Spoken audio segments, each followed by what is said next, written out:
We really like working with clients who want to meet their purpose, grow their purpose in anything where marketing can add to people's quality of life, or as we say, marketing for good.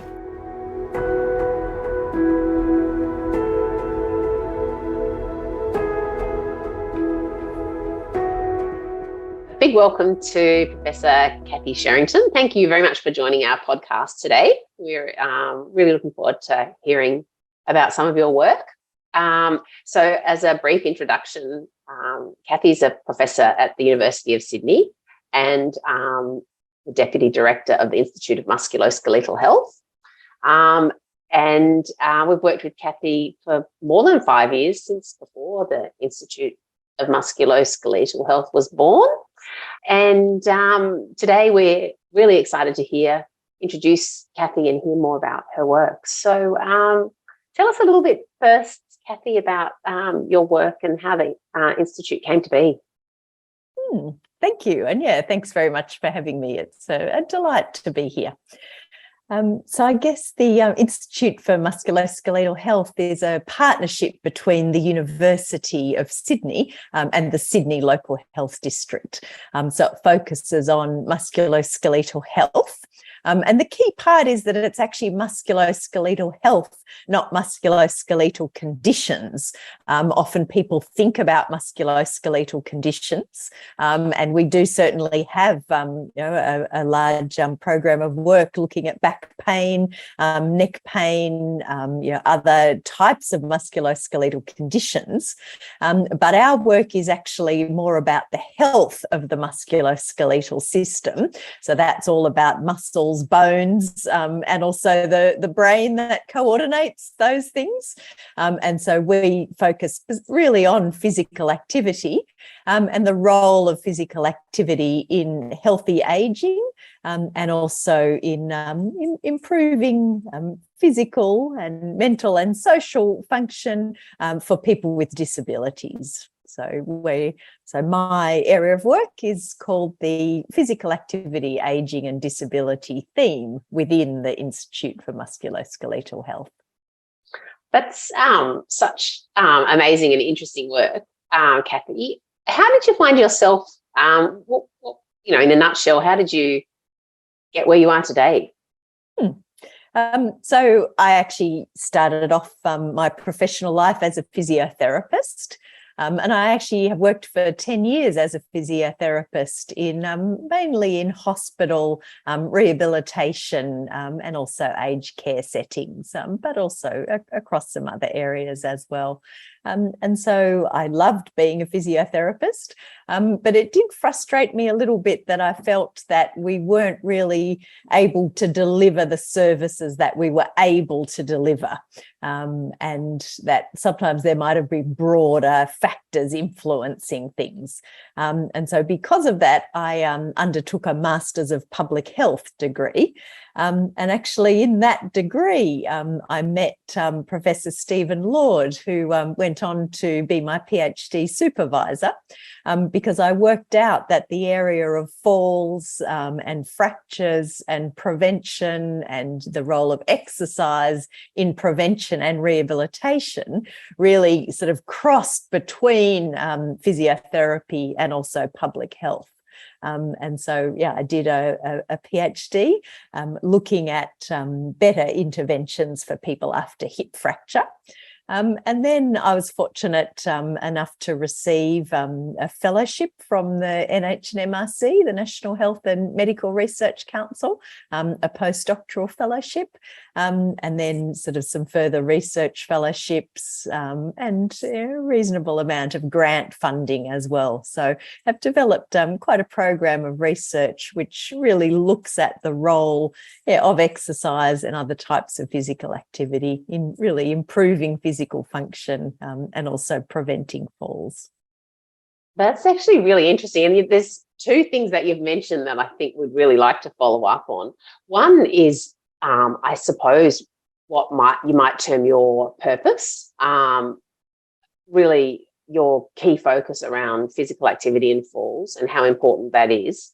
And I know you've been the author of some amazing papers, very well respected all around the world, in terms of things that people can do to reduce their risk of fall related to physical activity. So maybe could you tell us a little bit about how that purpose fits with the Institute and pulls together, I know, a number of different parts of your work? Definitely. So really the purpose is about generating evidence, but also supporting the implementation of that evidence in health services. And so, and that's actually quite similar to a number of my colleagues in, more the musculoskeletal conditions side of the Institute. And so these days, most of our research is really developing new interventions, evaluating those in sort of real world settings, but using rigorous research methods, and then really trying to communicate the results of those. So I guess that's our sort of trial area of work.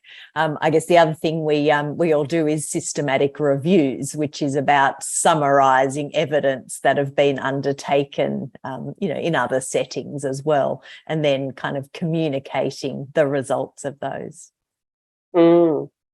And I guess that's where the marketing aspect comes in, with being able to communicate these things more clearly. Yeah, absolutely. And I suppose that's one of the things we love about working with you, which we'll come back to, because, we really believe in that sort of the importance of getting the wonderful research out. So falls are something that maybe you might be able to say don't quite have the profile that other conditions do, and yet they have a very big impact on a lot of people. How does that, I suppose, tie with your work or your passion for your purpose?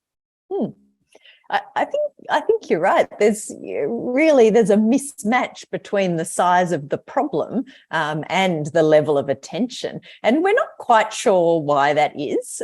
We think it could be because falls it's an event. It's not a particular health condition, and it's not something you're diagnosed with that then you have. Like it's an event that happens, and so we think for that reason it affects a lot of people, but it doesn't affect one particular interest group.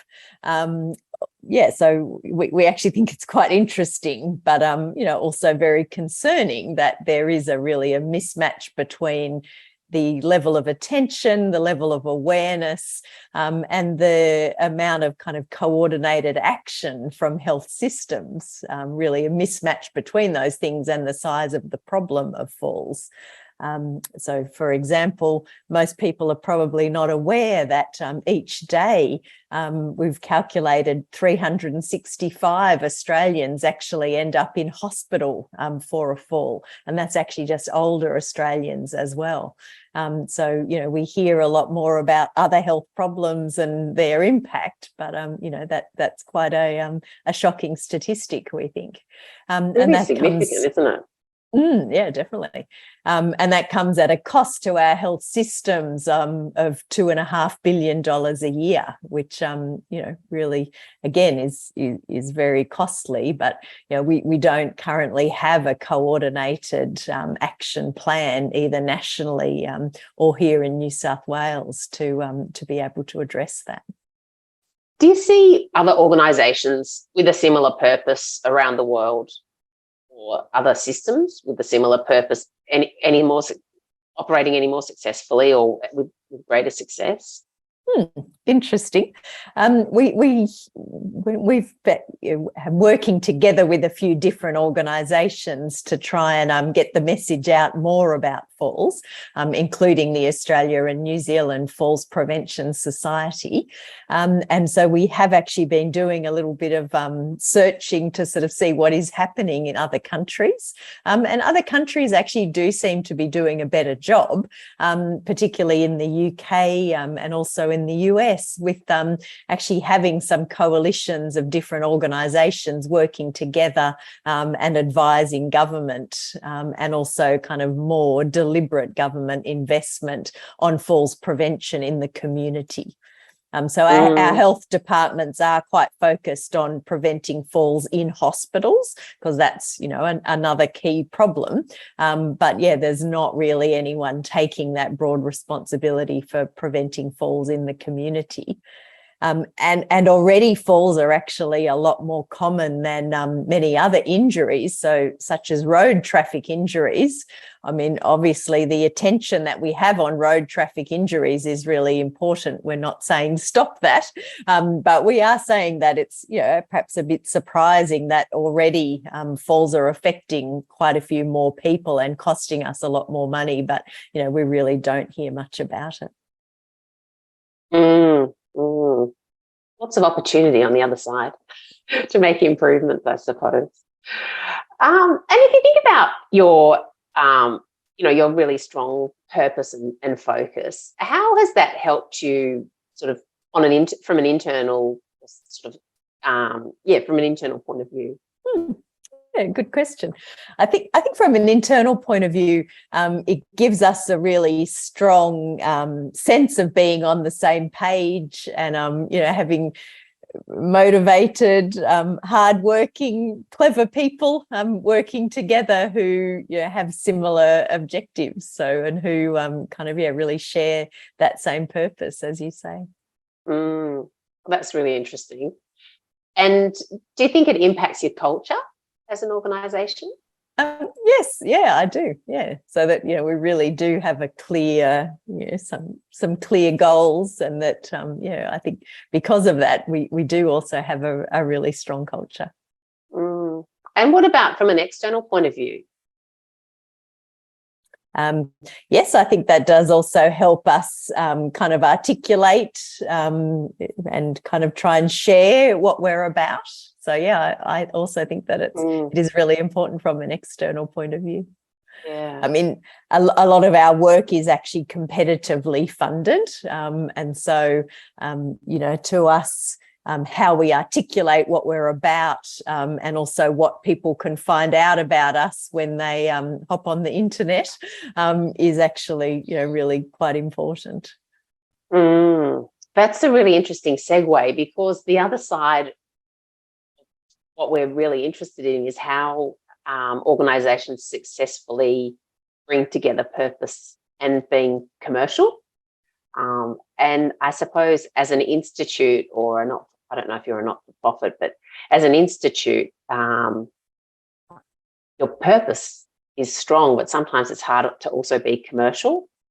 Some organisations we speak to are very strong commercially, and it's how, it's really exploring how have you then integrated the purpose. It's almost like from the other point of view, talking about the institute. So how have you, but on the other hand, you need to be sustainable and have secure funding and be commercially viable, so that you can keep going and do that amazing work. So can you talk to us a little bit about that side of the coin? And that, to be honest, is a key challenge for us, as well as for, many other people undertaking research in Australia. Like, there is a lot of uncertainty, and we a lot of our staff are project funded. We're very fortunate, though, to have the support of both the university and also the Sydney Local Health District. And so, we do have that support underpinning our kind of basic structures and, our office space and things like that, which we're incredibly grateful for, which we couldn't do it without them. But then building on that, and sort of certain core staff as well are provided that way. But beyond that, it really is relying on project funding. And, like a lot of researchers, applying for further funds does actually take up a large part of our time. A lot of the schemes that we're applying to, it's very competitive. There might be a sort of 10% success rate is pretty standard. Some of the schemes where it's more targeted to what we're about, there might actually be a 30% success rate. But it's still quite difficult. There's still tough success rates, and I know how much work goes into to those applications. How do you balance, a lot of your partners you might sometimes be working very closely with, and then at other times actually be up against them for funding. How do you balance that that conflict, I suppose? Yeah, good question. I think it's partly in who you choose to work with that, the people that we do collaborate with kind of all have a fair approach to that. And, sometimes we do work together on applications. Sometimes an application will be led by one organisation and others will assist. Sometimes it will be led by the other organisation and others will assist. And then we do also understand that, because there's limited schemes and limited opportunities, that people do want to be pursuing their own projects. So sometimes we will actually be directly competing against each other. But I guess that's about, maybe it is about a shared purpose and a sort of shared understanding that, even if our colleagues elsewhere get a project funded and we don't, it's still actually helping the same broader purpose, and that, we are genuinely pleased for that. And they have the same attitude to us as well. So maybe it is who we're choosing to work with, because certainly not everyone in this industry would have those sorts of approaches. Yeah, I can imagine that. The things that come to mind again, though, is that sort of idea of a shared purpose, and also understanding values and making sure that as soon as your values are aligned, you can work it's easier to work together. Yeah, I think that's right. And then I guess, some of the things that we're working together on, like, I know you're interested in our Centre of Research Excellence in the prevention of falls injuries that is funded by the National Health and Medical Research Council. And so that actually brings together researchers from different institutions. And so, even if, at the IMH, an application that we've put forward hasn't been successful, but one from our colleagues elsewhere has been, that's still under the banner of the CRE, so that the Centre of Research Excellence. So that still does actually help us indirectly. That's it's a good way to have things arranged, I suppose, so that you can benefit in different ways depending on what the project or the situation is. You mentioned earlier that you're involved in the Australian New Zealand Fall Prevention Network, and obviously you work at University of Sydney with the Institute and the CRA, and I know you've got a lot of other connections through across the industry and across different organisations. How do you see those organisations best working together for the bigger picture?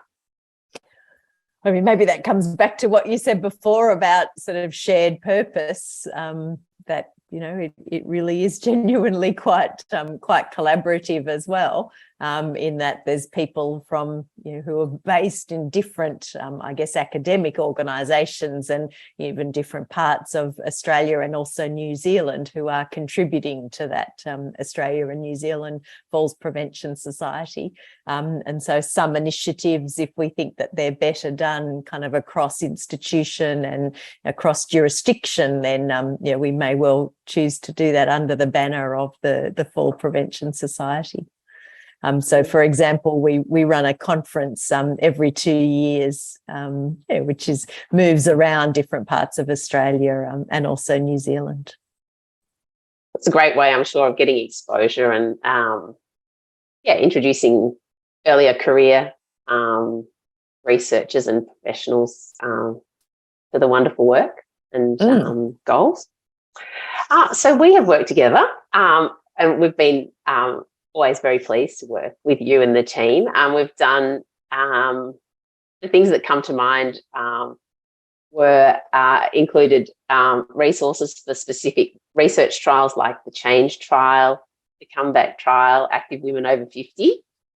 We've helped you with various websites, the Institute of Musculoskeletal site, and also the Centre for Research Excellence in Fall Injury Prevention. And most recently, we worked together on a promotional infographic to try to raise the profile of falls and the importance, tying back to what you were talking about before, the importance of considering the impact of falls and what can be actions that can be taken to reduce falls. So I suppose I just wanted to ask you, from your point of view, what's been the benefit of coming, I suppose, to us, and how have you used those investments really? Well, I guess we've kind of realised that, we do have certain skills, but we also have a lot of other skills that we don't have. And, making interesting looking leaflets and websites and, sometimes communicating things that are going to be clear and compelling to the target audience is, not necessarily our core business, but it is your core business. And so, we're very pleased to, have worked together on those sorts of things. And, I guess we find, particularly with study resources, that, it just looks a lot more professional. It's a much higher quality product than something that we might pull together with our suboptimal skills, both in terms of the actual production, but probably also in terms of the choice of words and the choice of images. That's good. Oh, I couldn't agree more, though. We've all got our sort of special, areas of capability, and it's great to hear how you use them. And I was also going to ask you about diversity and inclusion. And I don't know if you've also got any thoughts around sustainability, but how that fits in with your work. Well, interestingly, we do wonder whether it could be, issues of discrimination which might actually impact how falls are not taken all that seriously, because, obviously they are mainly affecting older women. And so there could be a role of ageism and also sexism in the kind of lack of attention. So, yeah, that's definitely something to consider. We've also really, it's become very clear that with that, for example, with participation in physical activity, there's actually a marked socioeconomic differential, unfortunately. So, way more people from more advantaged backgrounds are actually more physically active. And there's probably a range of reasons for that. So, potentially the role of education, but, also perhaps, having more control over one's time, other commitments, work hours. There's probably a whole lot of things that contribute to that. And unfortunately, those things actually do carry on into later life as well. And so that's where, we can sort of see the mismatch between, some of our stereotypes of the kind of active retirees who probably are the highly educated, affluent people, paying for personal trainers, walking in nice environments, having easy access to equipment, being able to see physiotherapists if they've got a sore knee that they, need to be addressed, having high quality shoes, for example. So, there's a whole lot of factors where, people's social position will actually impact on their ability to do the types of exercise which we know prevent falls. And I guess that's part of what's motivating us to really call for greater investment, are really those sort of equity issues. So I guess that's one thing in terms of probably socioeconomic diversity and inclusion. Also in terms of cultural and also gender issues, that we need to be finding the types of programs that are relevant to people and that they're going to identify with, and that they're likely to participate in. And I guess that obviously comes to the marketing and promotion of those opportunities as well, that if people need to see people like themselves represented in promotion materials for different opportunities. So yeah, I think those issues are really crucial. Not always easy to implement, but very, very important. Focusing on. Thank you for that, Cathie. Is there anything else that you wanted to mention? No, I just another plug for multidisciplinary action, I think. I mean, as you say, this is we all have different skills to be addressing these types of problems, and that really we can go further if we work together. So people like you can really help in communicating and getting the message out and reaching large numbers of people. But then I guess obviously working with us to ensure that it's the evidence-based messages and the best approaches that are being promoted, really is the best way to make change together. Thank you. On that wonderful note, thank you very much for joining us, Professor Cathie Sherrington. That was so interesting. We wish you the very, very best with your work going forward. Thanks very much for the opportunity. We really like working with clients who want to meet their purpose, grow their purpose in anything where marketing can add to people's quality of life, or as we say, marketing for good.